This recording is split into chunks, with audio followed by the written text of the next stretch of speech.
Hello मेरे प्यारे दोस्तों, कैसे हैं आप सभी। आशा है मुझे आप सभी ठीक होंगे। और आज हम लोग करने वाले हैं अध्याय 12, जिसमें कि जो अध्याय है उसका नाम है परिमेय संख्या। परिमेय संख्या तो इस चैप्टर का नाम है परिमेय संख्या। तो इसमें हम सबसे पहले परिमेय संख्या को समझ लेते हैं। उसके बाद परिमेय संख्या समझने के बाद हम लोग प्रश्नावली 12.1 को करेंगे। तो चलिए सबसे पहले हम लोग परिमेय संख्या समझ लेते हैं। परिमेय संख्या किसे कहते हैं। उसके बाद परिमेय संख्या का कुछ उदाहरण हम लोग समझ लेंगे और उसके बाद परिमेय संख्या पर ही ये पूरा आप लोगों का प्रश्नावली है। तो ये परिमेय संख्या हम लोग किसे कहते हैं। तो वैसी संख्या जिसे हम p/q के रूप में लिख सकते हैं। वैसी संख्या जिसे हम p/q के रूप में लिख सकते हैं जहाँ p और q कोई पूर्णांक हो तथा q नॉट इक्वल टू 0। चलिए मैं आपको समझा देती हूँ। वैसी संख्या जिसे हम p/q के रूप में लिखते हैं। p/q के रूप में p मतलब अंश और q मतलब हर। मैंने आप लोगों को मतलब आप लोगों को पता भी होगा। और जब मैंने आप लोगों को भिन्न चैप्टर करवाया था तब मैंने अंश और हर के बारे में आप लोगों को बताया था। जो ऊपर में रहता है वो उसे अंश कहते हैं, जो नीचे में आ रहता है उसे हर कहते हैं। अंश अगर मान लीजिए q/p लिख देंगे तो ये नहीं, अब नीचे में p आ गया तो p मतलब नीचे भी अंश ही हो जाएगा। ये p ऐसा कुछ नहीं, जो नीचे आ गया वो हर है, जो ऊपर है वो अंश है। तो वैसी संख्या जिसे हम p/q के रूप में लिख सकते हैं या जो p/q के रूप में हो। तो ये p/q के रूप में, तो p/q के रूप में कहते हैं 1/3। तो 1/3 जो है ये क्या है, परिमेय संख्या है। -4/7 मान लेते हैं ये, तो ये क्या है, परिमेय संख्या है। और उसके बाद क्या है, जहाँ p और q कोई पूर्णांक संख्या हो। p और q कोई पूर्णांक संख्या हो, मतलब p मतलब ये जो ऊपर वाला है अंश वो भी पूर्णांक हो और नीचे वाला भी पूर्णांक हो। अब ये नहीं कि अब ऊपर में कुछ भी है और नीचे में बस पूर्णांक है, ये नहीं, दोनों पूर्णांक संख्या होना चाहिए। तो पूर्णांक संख्या आप लोगों को पता होगा, मैंने आप लोगों को पीछे पार्ट में ही बता दिया है। पर पूर्णांक क्या होता है। और जब हम लोग पहला, दूसरा, तीसरा, चौथा, पाँचवा इसी टाइप का चैप्टर कर रहे थे तब मैंने आप लोगों को पूर्णांक, भिन्न, इन सब के बारे में बताया। अगर नहीं देखे हैं तो एक बार देख लीजिए। तो पूर्णांक हम लोग किसे कहते हैं। पूर्णांक क्या होता है, धनात्मक भी होता है ऋणात्मक भी होता है। पूर्णांक धनात्मक और ऋणात्मक दोनों होता है। ये प्लस इन्फिनिटी से लेकर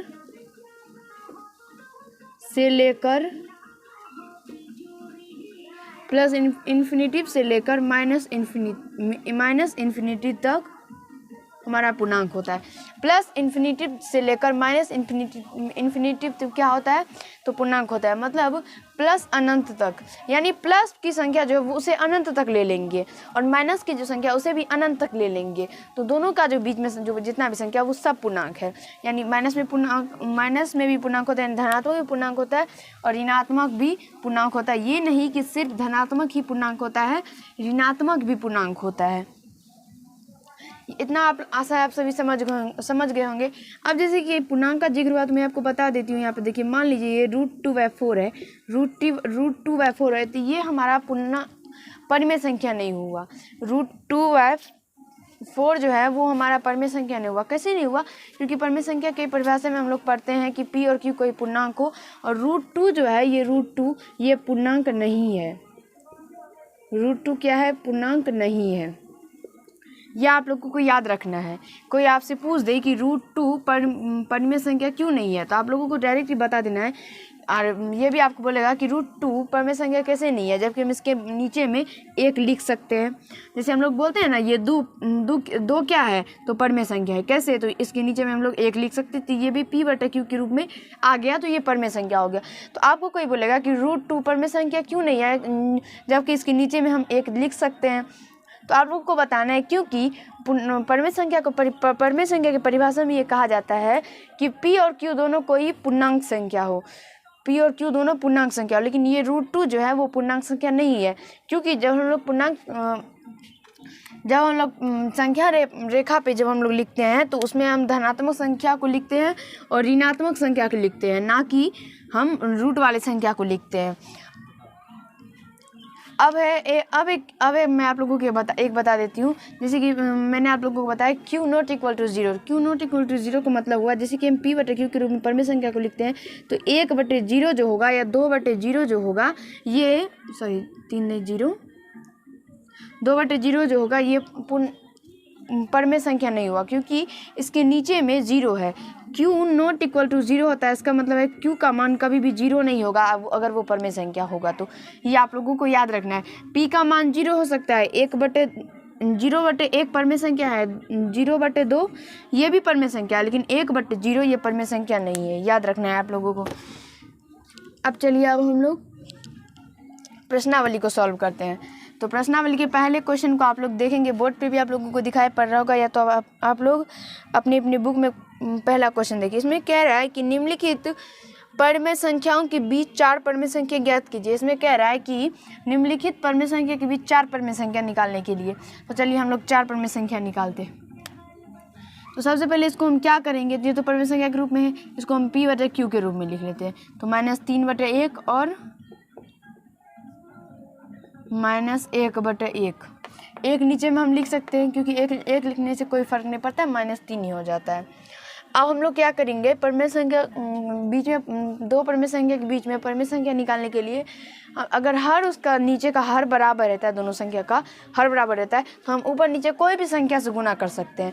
अगर हर बराबर नहीं रहता है तो हम सबसे पहले हर को बराबर करते हैं, उसके बाद संख्या से गुना करते हैं। देखिए यहाँ पे दोनों में इसका हर बराबर है, 1 है, बराबर दे देते हैं। तो यहाँ पे हम लोग 5 से गुना कर लेते हैं। आप लोगों को जिससे मन उससे गुना कर सकते हैं। और आप लोगों को ये याद रखना है कि ये जो परमेय संख्या निकालने वाला होता है, इसका अनेक मतलब आंसर हो सकता है। ज़रूरी नहीं है कि एक ही इसका आंसर होगा, कि जो मेरा आंसर निकले वो भी आप ही का निकले, वो भी आपके दोस्त का भी वही निकले, मतलब उसके दोस्त का भी वही निकले, ये ज़रूरी नहीं है।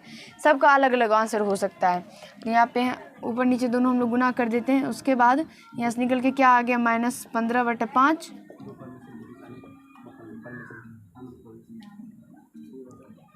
और -5/5, ये निकल के आ गया। अब यहाँ से हम लोग -3 और -1 के बीच में 4 परमेय संख्या निकाल लेते हैं।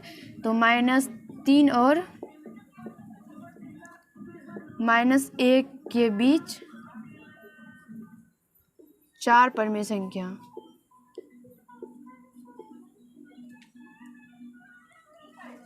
चार परिमेय संख्या।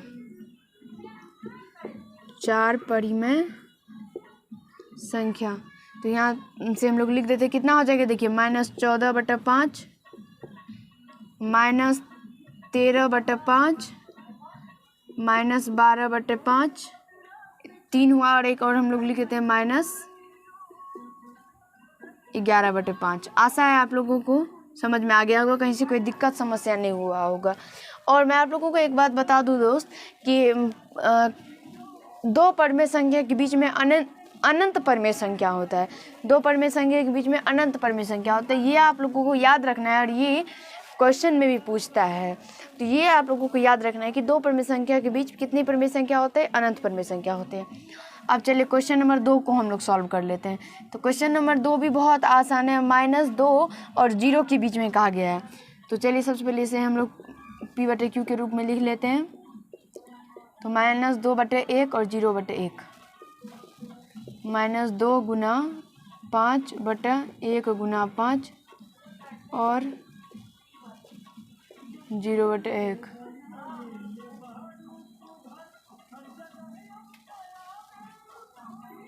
यहाँ से हम लोग गुना करेंगे तो -10/5 और यहाँ तो हम लोग गुना ही नहीं किए, 5, तो ऊपर में गुना करेंगे तो 0/5। अब -10/5 और 0/5 के बीच में कितनी परमेय संख्या हो गया, देख लीजिए आप लोग। यहाँ से हम लोग निकाल लेते हैं। अतः -2 और 0 के बीच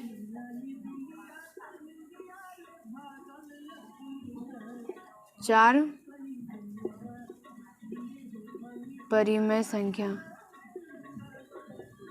तो यहाँ से क्या हो जाएगा, 4 परिमेय संख्या। देखिए -10/5 है, तो -10/5 है, तो 0/5 के बीच में निकालना है, तो क्या हो जाएगा, -9/5,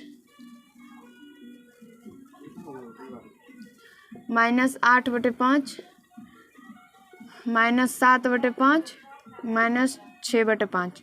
ये इसके बीच में अभी बहुत सारा है, जैसे -5/5 भी है, -4/4 भी, लेकिन हमें सिर्फ 4 कहा गया है तो 4 ही हम लोगों को लिखना है। अब तीसरा नंबर क्वेश्चन को देखिए, तीसरा है -1 और 0 के बीच में। यह भी बहुत आसान है, अगर आप लोग चाहेंगे खुद से बनाना तो बना सकते हैं। देखिए यहाँ से क्या हम लोग लिखेंगे, -1/1 और इसे हम लोग लिखेंगे 0/1। तो यहाँ से -1/1 गुना 5, हम 5 से गुना कर रहे हैं तो ज़रूरी नहीं कि आप भी 5 ही से गुना कीजिए, आपको जिससे मन हो उससे गुना कीजिए। 1 से तो 1 ही से कीजिए, लेकिन यह याद रखना है कि हमें 4 पन्ने संख्या कर रहा है तो उसके हिसाब से हम लोग गुना करेंगे, ताकि हम लोगों को गुना एक ही बार गुना करने पर 4 पन्ने संख्या उसके बीच में निकल के आ जाएगी। नहीं कि आप पहले 1 से फिर करेंगे, फिर 2 से करेंगे, मतलब 3 बार गुने करेंगे उसके बाद निकालेंगे, ऐसा नहीं करना है।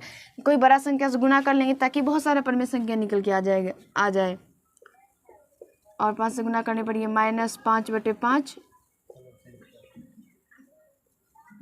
और 0/5।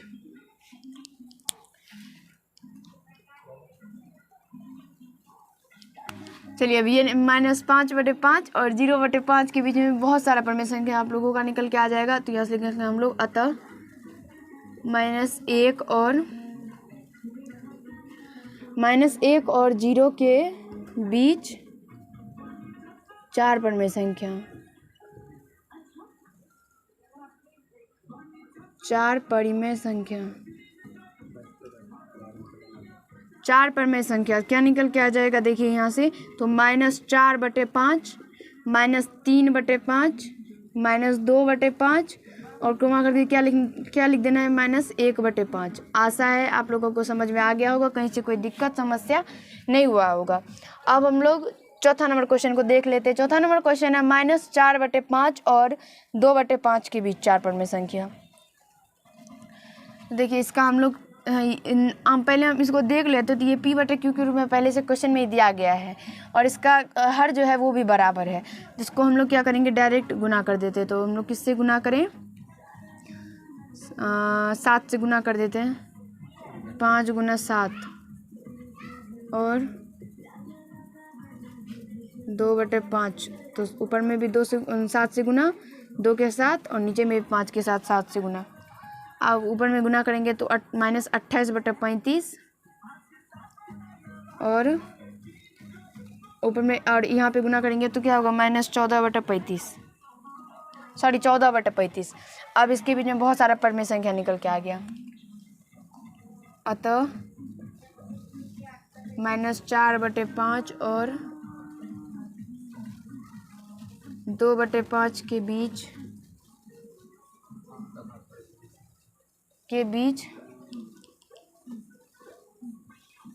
4 परिमेय संख्या, 4 परिमेय संख्या क्या आ जाएगा, देखिए -28/35 तो -27/35, -26/35, -25/35 और एक क्या हो जाएगा, -24/35। आशा है आप लोगों को समझ में आ गया होगा, कहीं से कोई दिक्कत समस्या नहीं हुआ होगा। अब देखिए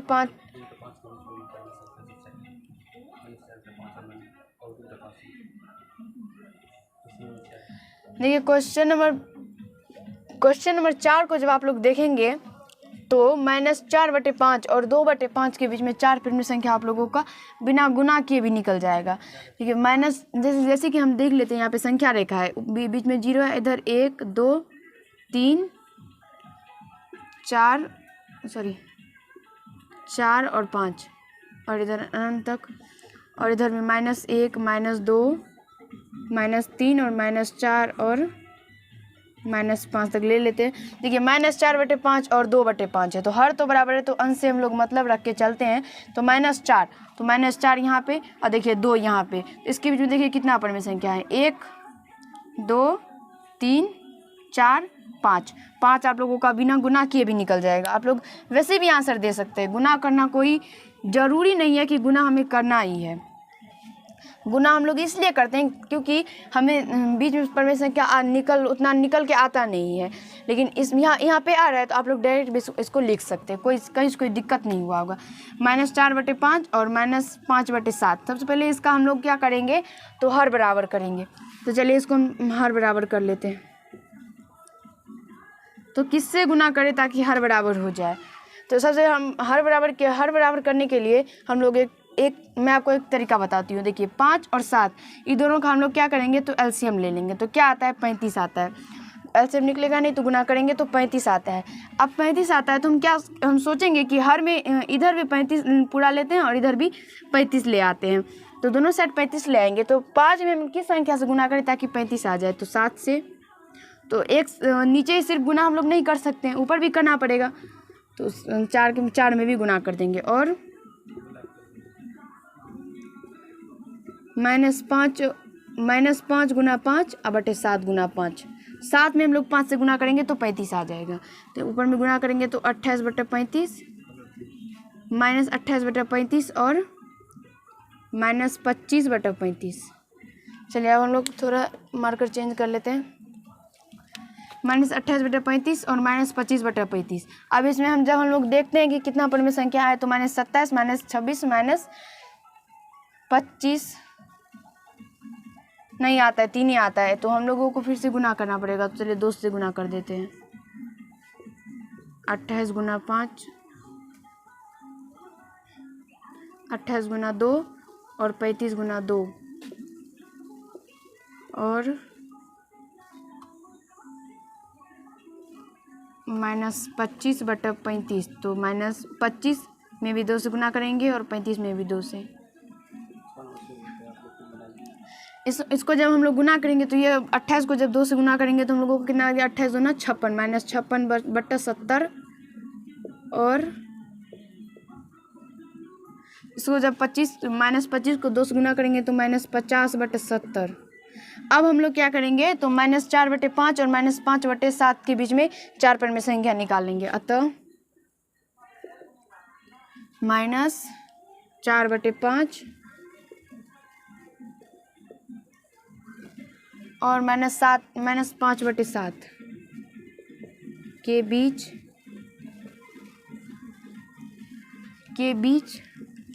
4 परिमेय संख्या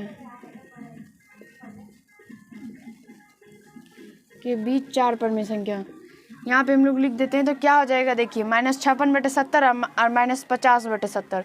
तो -55/70 -54/70 -53/70 और -52/70।